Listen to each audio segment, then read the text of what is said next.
Bonsoir à tout le monde, bonsoir à toutes et tous.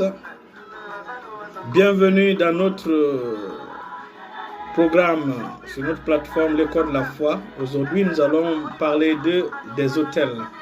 Nous allons expliquer par l'onction du Saint-Esprit les autels et leurs implications, afin que les enfants de Dieu puissent comprendre les choses spirituelles.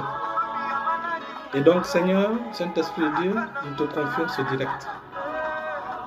Prends le contrôle total. Enseigne-nous, établis-nous dans ta vérité, au nom puissant de Jésus. Merci Seigneur pour ta parole qui viendra avec puissance au nom de Jésus. Dans le nom de Jésus, nous en prions. Amen. Alléluia, alléluia. Et avant de commencer, je souhaite joyeux anniversaire d'un an de mariage à mon fils, Pasteur Prosper Koulemou, et à ma petite fille qui est sa femme, ma petite fille Delphine Grace Prosper. Alléluia,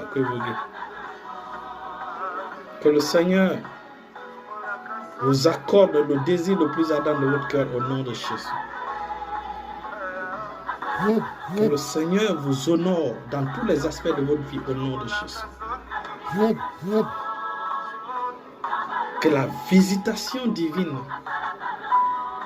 le ministère des anges, soit permanemment votre portion au nom de Jésus. Dans le beau et puissant nom de Jésus, nous allons prier. Alléluia. Aujourd'hui, nous allons parler des autels. Vous savez, le problème avec l'enseignement dans le monde chrétien, c'est que je ne le dis pas pour critiquer, c'est une observation. C'est une observation. Je ne le dis pas. Bonsoir ma fille Gladys. Je ne le dis pas pour critiquer. Sincèrement, je ne le dis pas pour critiquer. Seulement le monde chrétien est rempli d'enseignants tournés vers le négatif. D'enseignants tournés vers les choses qui n'édifient pas les enfants de Dieu, plutôt qui apportent la peur dans le cœur des enfants de Dieu. Lorsque vous entendez parler d'hôtel, les gens ont déjà peur. Hôtel, ils ont déjà peur. Pourquoi? Parce que on a crié dans leurs oreilles tout le temps hôtel, malédiction familiale, hôtel, réclamation des hôtels ancestraux, etc., etc. Alors que les hôtels ne sont pas des choses que Satan a inventées. L'Éternel est l'initiateur des autels. Les autels ont commencé d'abord par des hommes saints, par des hommes ouins, par des hommes qui craignaient l'Éternel. C'est avec le temps maintenant que Satan a essayé de copier et de corrompre. Alléluia. Donc il faut comprendre ceci. Aujourd'hui, par la grâce de Dieu, le Saint-Esprit, l'onction d'enseignement va nous montrer des choses extraordinaires concernant les autels. Et quand vous allez comprendre ces choses, vous aurez un nouveau regard sur vous-même en tant qu'autel, en tant que personne ointe, en tant qu'un autel mobile, en tant qu'un autel qui dévore les choses devant lui. Alléluia. Il faut comprendre tout d'abord que l'autel, quand on parle d'autel, c'est une interface, une rencontre, un lieu de rencontre entre l'humain et le divin, entre l'humain et le spirituel. Ça, c'est la première des choses. Donc, c'est l'interface, l'interaction entre l'humain et le divin. Donc, ça, c'est la première des choses par rapport aux autels. Et nous savons que le divin, le monde spirituel n'est pas seulement dominé par Satan et la sorcellerie ou les démons. Le monde spirituel est dominé par Jésus, par Elohim. Puisque Christ a dépouillé les autorités, les dominations, les puissances, les autorités, les dominations. Christ les a dépouillées et les a livrés publiquement en spectacle. Partout où le royaume des ténèbres règne, c'est parce que tout simplement l'ignorance règne dans ce lieu. Bienvenue ma fille Madeleine Leduc. Bienvenue mon fils Alexandre Kunduno. Donc, l'autel est un lieu de rencontre entre le divin et le physique. Ça, c'est la première des choses. Donc, c'est la première des choses. La deuxième des choses, c'est que l'autel est un point. C'est un lieu qui authentifie. En fait, c'est un édifice authentifie qui donne le lieu là à l'Éternel. L'autel, c'est la marque de l'appartenance. L'autel, c'est la marque de l'appartenance. C'est la raison pour laquelle vous allez voir, lorsque Abraham passait partout où il partait, quand il est arrivé à Shichem, il a rencontré Dieu, il a bâti l'autel à ce lieu-là. Et ce lieu est devenu non seulement une propriété d'Abraham, mais aussi une propriété de l'Éternel. Quand il est allé à Bethel, il a bâti l'autel. Ce lieu est devenu une propriété de l'Éternel. Et aucun démon ne pouvait réclamer ce lieu. Et c'est la raison pour laquelle jusqu'aujourd'hui, la terre de Canaan appartient à l'Éternel. La terre de Canaan appartient aux descendants d'Abraham. Parce que Abraham a érigé des autels. Abraham a érigé des monuments de rencontre de l'Éternel, avec le divin. Donc, l'autel, ce sont des marques qui prouvent que ce territoire-là appartient à l'Éternel. C'est la raison pour laquelle partout où le message de Christ n'est pas, ce sont les démons, les dominations qui possèdent ce lieu-là. Bienvenue mes enfants, Thérèse Abouna, mon fils Pasteur Martin et tout le monde. Donc, il est important de comprendre cela. Alléluia. Troisièmement, l'autel, c'est le lieu d'atterrissage du monde spirituel. En fait, l'autel, c'est une porte d'entrée. L'autel est une porte d'entrée. Regardez seulement dans la vie d'Abraham, partout où. Regardez seulement, nous allons venir. C'est pas pour ne rien, le mont des Oliviers est le lieu où le Seigneur a pris son envol pour partir. Et c'est le lieu où le Seigneur va descendre. Pourquoi? Parce que David a fait de ce lieu un lieu de prière. Quand on parle d'autel, n'oubliez pas ceci. On parle de prière, de lieu de prière, de lieu d'adoration, de lieu où on fait des sacrifices à notre roi des rois. Alléluia. Alléluia. Mantuko sobraninda la hata karibose. L'encontre le parianandus katete. Ligamon gradego sogros kita pahaya brosete papa. Likatelehete. Lego shuman katelehiya sosokoraria. L'encontre le bangradego soko. Donc c'est le lieu où, c'est un lieu qui permet au monde spirituel d'atterrir. C'est la raison pour laquelle lorsque Abraham est parti à Mamré, il a érigé l'autel. Pas longtemps, finalement, il y a 3 hommes qui ont atterri sur cet hôtel-là et qui étaient de passage. Et quand il les a vus, il les a appelés. Et c'est ce qui a marqué son rajeunissement, la guérison du sein de sa femme, le rajeunissement du sein de sa femme, et a donné la promesse dont il attendait. Donc, les hôtels sont des lieux de rencontre, sont des lieux d'interface, sont des lieux qui prouvent que ce lieu-là appartient à l'Éternel. Donc, en tant que toi, enfant de Dieu, lorsque tu vas dans une ville, ne cherche pas d'abord un hôtel. Dès que tu descends, ton pied foule le lieu, commence d'abord par ériger l'autel, c'est-à-dire commence déjà par prier, par consacrer ce lieu à l'Éternel. Parce que la Bible déclare que partout où la semelle de votre loup, le talon de votre pied touchera, c'est pour vous. Donc, quand tu rentres dans une ville, quand tu rentres dans un lieu, tu quittes d'une ville à une autre ville, c'est ce qu'Abraham faisait. Quand il a quitté Shichem, il est parti à Bethel, il a mis l'autel. Quand il a quitté Bethel, il est parti à Mamré, il a implanté l'autel. Et ce sont ces autels-là qui ont permis à ce que ce lieu-là appartient à l'Éternel. Que l'Éternel ait la dérogation sur ce lieu. Alléluia. Donc, partout où il y a cet hôtel-là, ce lieu ne peut pas être détruit. Bienvenue, homme de Dieu, pasteur racheté de l'Éternel. Bienvenue, homme de Dieu. Donc, l'hôtel montre l'appartenance. L'hôtel est le document qui prouve que ce lieu-là appartient à l'Éternel.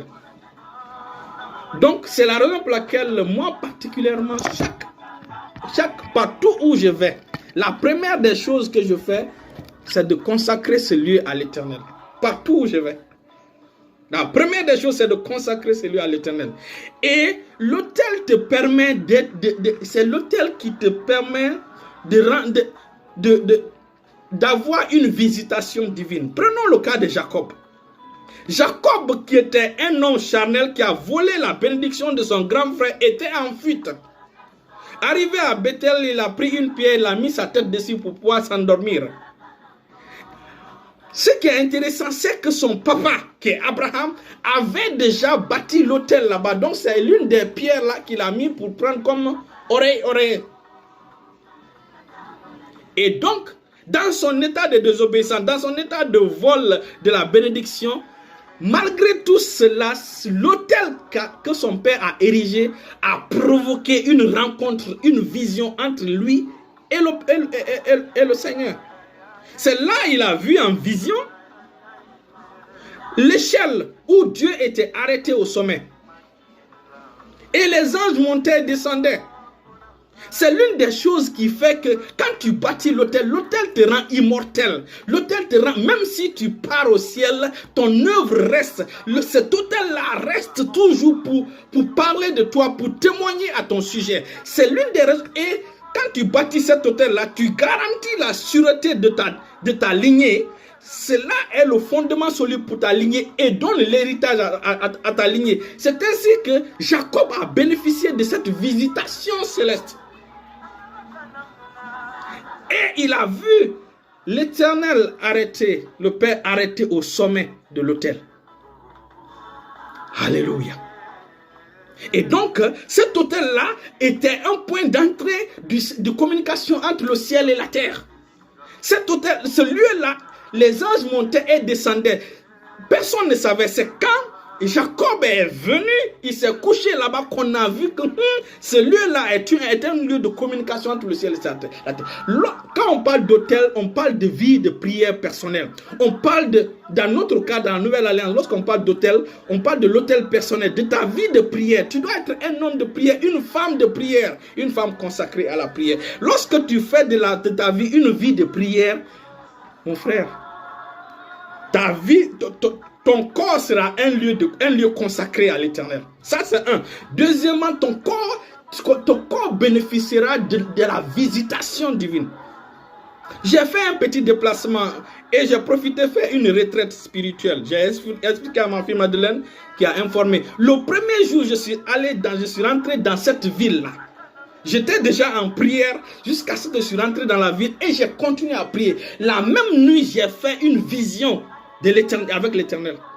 Donc voici ce que ta vie de prière personnelle te donne.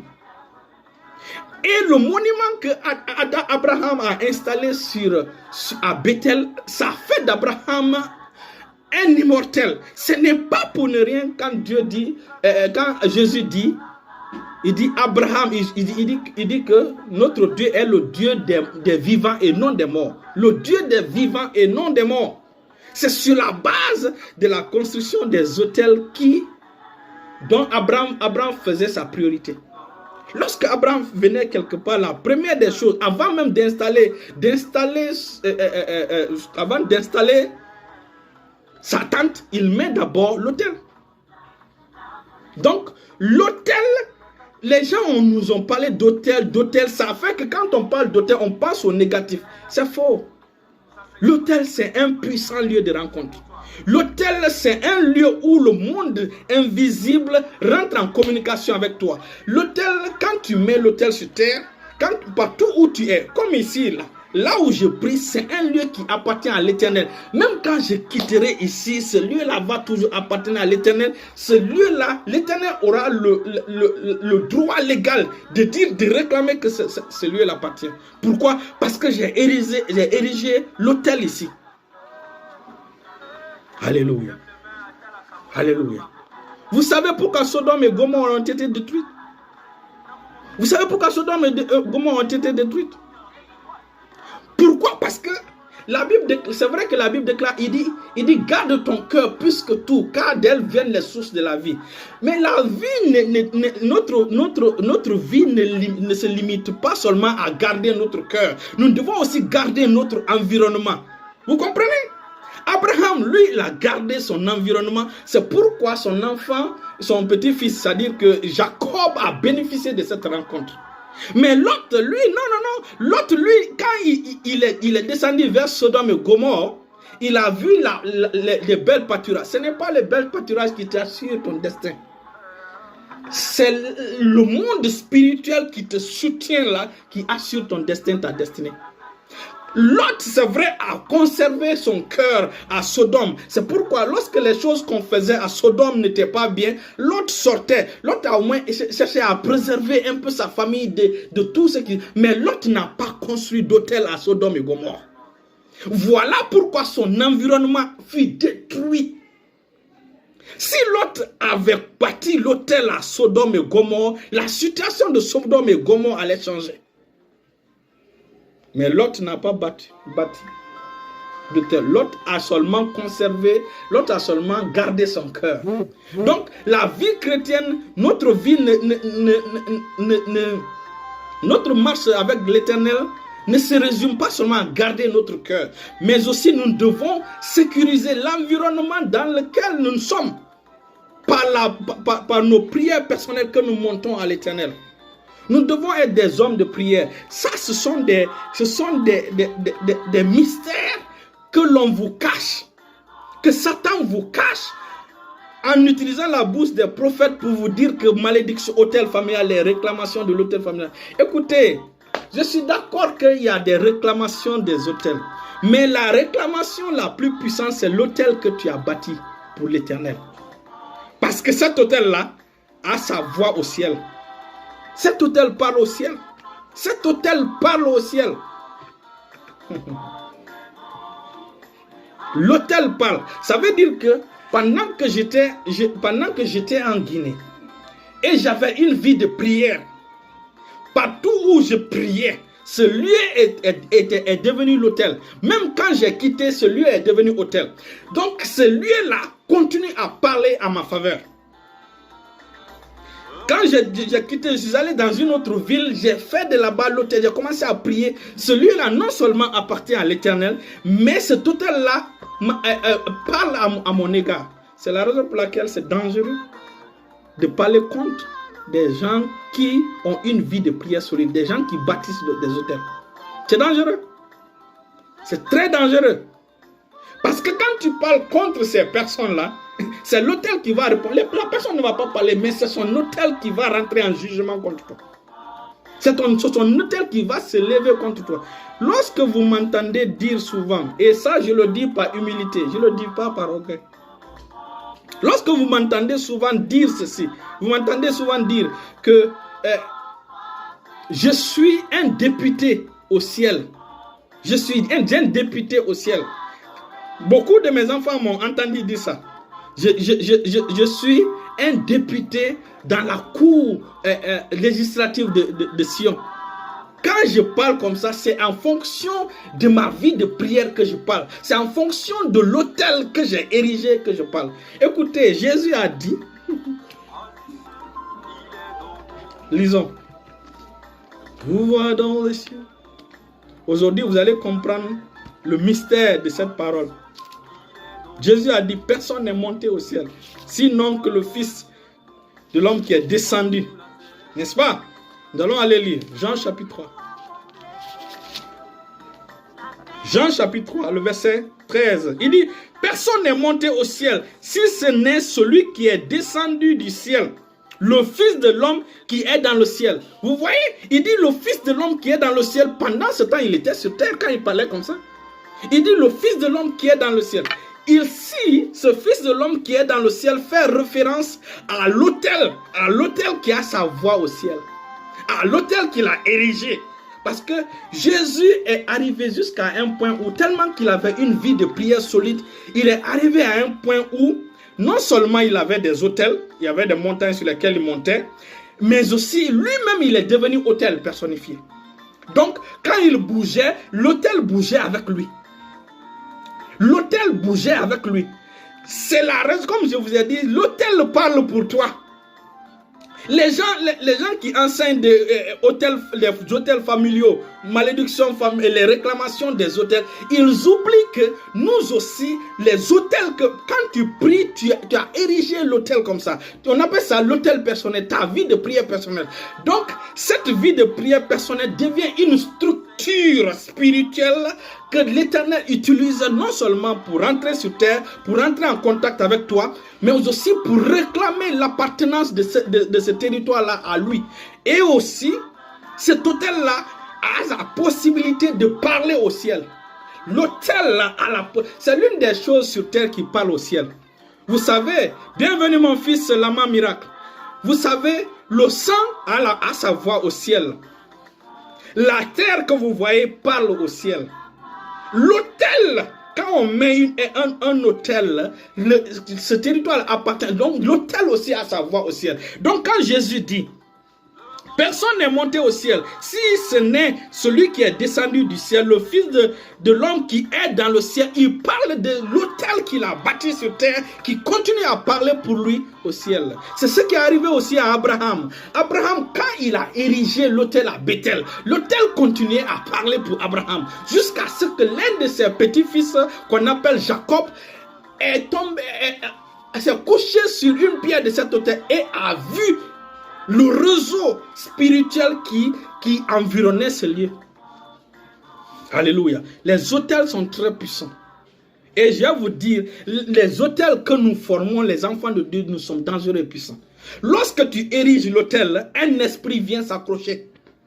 Lorsque tu as une vie de prière, il y a un esprit qui vient s'accrocher à cet hôtel qui est responsable de la gestion de cet hôtel. Et cet esprit-là est l'un des esprits de Dieu. Il faut le comprendre, c'est l'un des esprits de Dieu. À tel point que, quand tu bouges, cet esprit-là bouge avec toi. Quand tu parles, cet esprit, c'est pourquoi il est dangereux de parler contre les gens qui ont une vie de prière solide, qui érigent des hôtels partout. C'est dangereux. C'est ce qui est arrivé. Il y a des enfants qui se sont moqués. Ils se sont moqués du prophète Élisée qui était un homme de prière.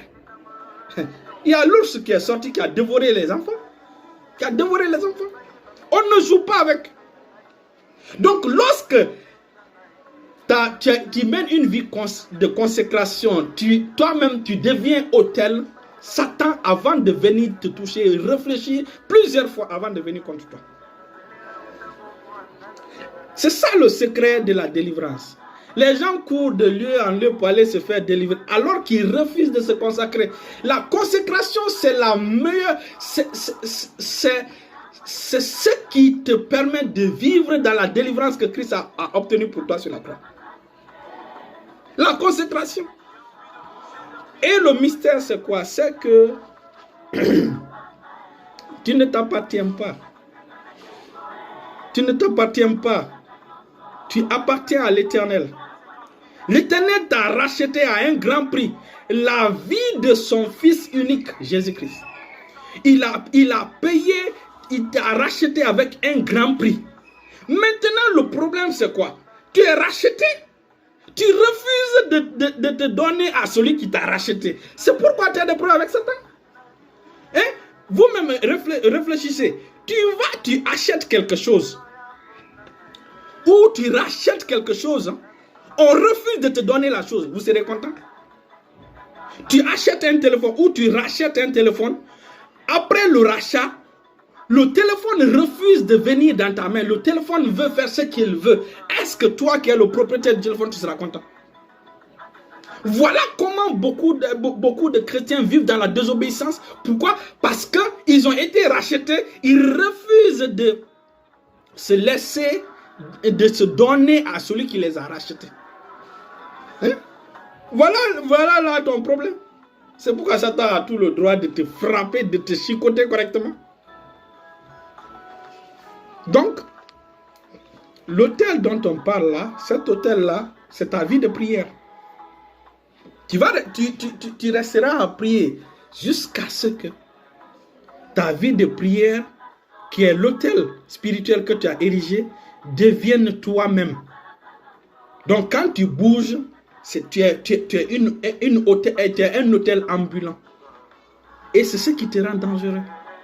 Et c'est ce qui permet à l'Éternel d'être pleinement actif dans ta vie. C'est ce qui fait que le réseau spirituel du ministère des anges, le ministère du Saint-Esprit, ou l'œuvre, où le royaume de Dieu fonctionne dans ta vie. Le royaume des cieux fonctionne dans ta vie. Donc, voici les choses à comprendre. Voici les choses à comprendre. C'est l'une des raisons pour lesquelles dans la Bible, vous verrez.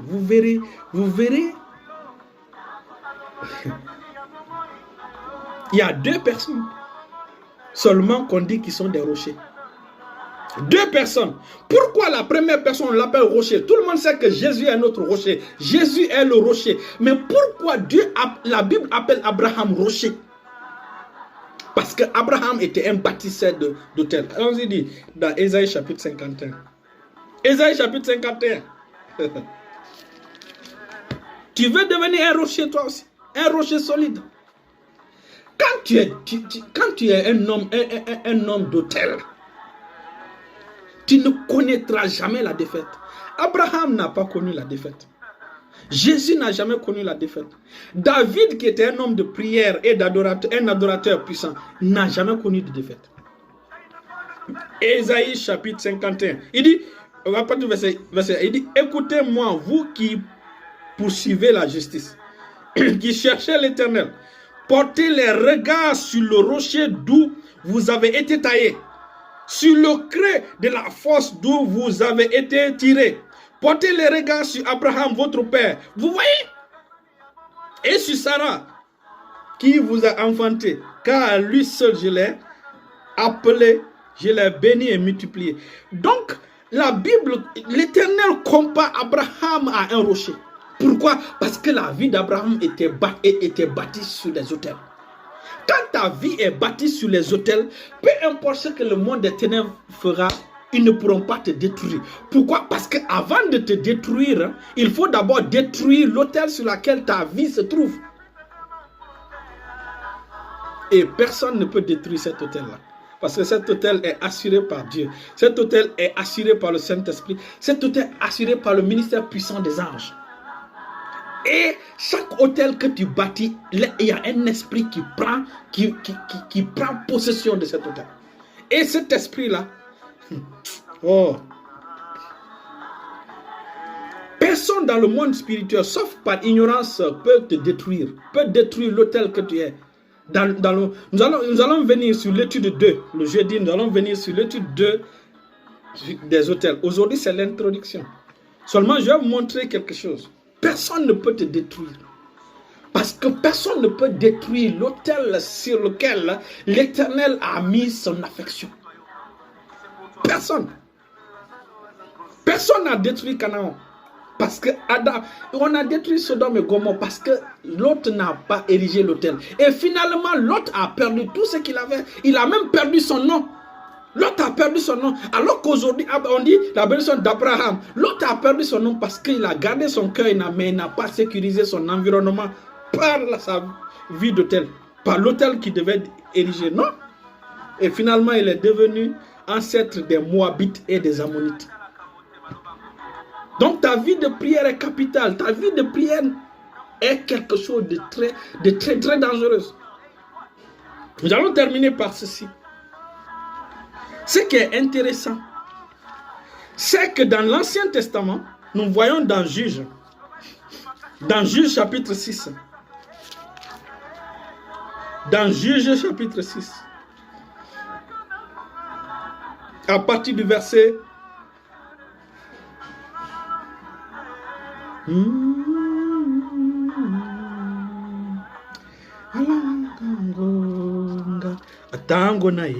Alléluia. Juge chapitre 5 à partir du verset 22. Nous allons lire rapidement pour que vous puissiez comprendre ce qu'on veut dire ici. Ici, c'est dans l'Ancien Testament. C'est dans l'Ancienne Alliance. Jésus n'était pas encore mort et ressuscité. Et Dieu a rendu capable Gédéon de détruire l'autel satanique que ses pères ont érigé. Alléluia. De détruire cet autel-là. Et quand il a détruit cet autel, rien ne lui est arrivé. Lisons. Il dit, l'ange de l'Éternel avança à l'extrémité. On va revenir sur ça le jeudi. Toucha le bâton qu'il avait en main. Alors maintenant, Gédéon, voyant que c'était l'ange de l'Éternel, il dit, malheur à moi, Seigneur Éternel, car j'ai vu l'ange de l'Éternel face à face. Et l'Éternel lui dit, sois en paix, ne crains point, tu ne mourras pas. Maintenant, le verset 24, Juge chapitre 5, le verset, Juge chapitre 6, pardon, Juge chapitre 6, le verset 24, il dit, Gédéon bâtit là un autel à l'Éternel et lui donna pour nom l'Éternel paix. Il existe encore aujourd'hui à Ophra qui appartient à la famille d'Abiézer. Dans cette même nuit, suivez, dans cette même nuit, l'Éternel dit à Gédéon, prends le jeune taureau de ton père et un second taureau de 7 ans, renverse l'autel de Baal qui est à ton père et abat le pieu sacré qui est dessus. Et ça, c'est dans l'Ancien Testament, il a abattu l'autel de son père. L'autel de son père. Il dit, tu bâtiras ensuite et tu disposeras sur le haut de ce rocher un autel à l'Éternel, ton Dieu. Tu prendras le second taureau et tu offriras un holocauste avec le bois de l'idole que tu auras abattu. Gédéon prie 10 hommes. Donc, lisez l'histoire, vous serez vraiment bénis. Lisez l'histoire, vous serez vraiment bénis. Ici, le même lieu où il y avait l'autel pour Baal, l'Éternel dit à Gédéon, qui n'est pas encore né de nouveau, qui était dans l'Ancien Testament, il dit de renverser cet autel-là et de bâtir l'autel pour lui, au même lieu. Donc, dans ta famille, s'il y avait des autels de malédiction familiaux ou malédiction, tu peux les déraciner et bâtir l'autel de Dieu là-bas. Tu as cette capacité. Ici, c'était dans l'Ancien Testament. Gédéon n'était pas encore né de nouveau, mais toi, tu es né de nouveau. Christ a vaincu, désarmé Satan. Désarmer les dominations, les dominations, les autorités, les puissances dans les lieux célestes. Donc, toi, tu peux renverser cette malédiction, tu peux renverser cet autel sur ta famille. Les gens parlent d'autel, on dirait que c'est des choses qui ont la puissance sur nous. Ils sont nuls, zéro. Nous pouvons les renverser. Et on les a il a renversé. Les hommes de la ville sont venus pour dire, ah, ton fils a fait ça, a fait ça, a fait ça. Il dit, mais laisse Baal, comme Baal, parce qu'il savait que lorsque tu renverses l'autel, l'autel peut se venger, l'autel même peut se venger. Donc ça veut dire que si c'est un autel saint, un autel de Dieu, l'autel là peut te venger, l'autel là peut se lever contre la personne qui s'est levée contre toi. Ici, l'autel satanique là n'a pu rien faire à Gédéon.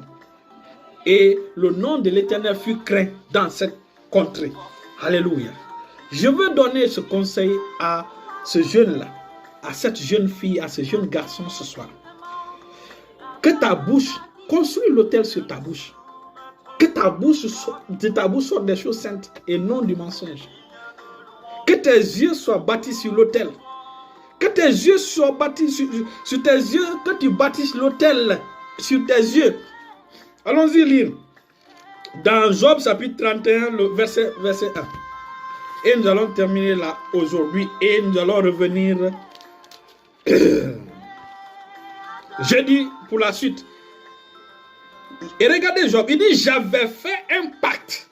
Ça c'est l'autel, ça c'est une alliance. Il dit, Job dit j'avais fait un pacte avec mes yeux et je n'aurais pas à arrêter mes yeux sur une vierge. Donc Job a consacré ses yeux à l'Éternel. Donc quand on te dit autel, ça veut dire consécration. Consécration. Job a consacré ses yeux à l'Éternel. Ça veut dire qu'il a bâti l'autel sur ses yeux. Pour ne pas que ses yeux s'arrêtent, ses regards s'arrêtent sur une vierge. Donc, en conclusion, je parle à ce jeune homme, à cette jeune fille, que ton corps soit l'autel de l'Éternel. Que tes yeux soient l'autel de l'Éternel. Que tes oreilles Bâtis des autels à tes oreilles. Fais comme ce que Job a fait. Faisons comme ce que Job vient de faire. Il a consacré ses yeux à l'Éternel. À ne pas convoiter la femme de quelqu'un. À ne pas convoiter en tant que jeune chrétien une fille. À marcher dans la sainteté. Alléluia. Voici le secret de la puissance de ces gens-là. Voici pourquoi ces gens-là étaient intouchables. Voici pourquoi ces gens-là sont devenus des porteurs de bénédiction générationnelle. Alléluia. Demeurez bénis. On revient jeudi pour voir la partie 2 de cet enseignement. Restez bénis au nom puissant de Jésus. Je bénis la vie de l'homme de Dieu, pasteur Isaac Mara, qui nous bénit de ses enseignements chaque jour. Ça, vraiment, c'est une grâce spéciale.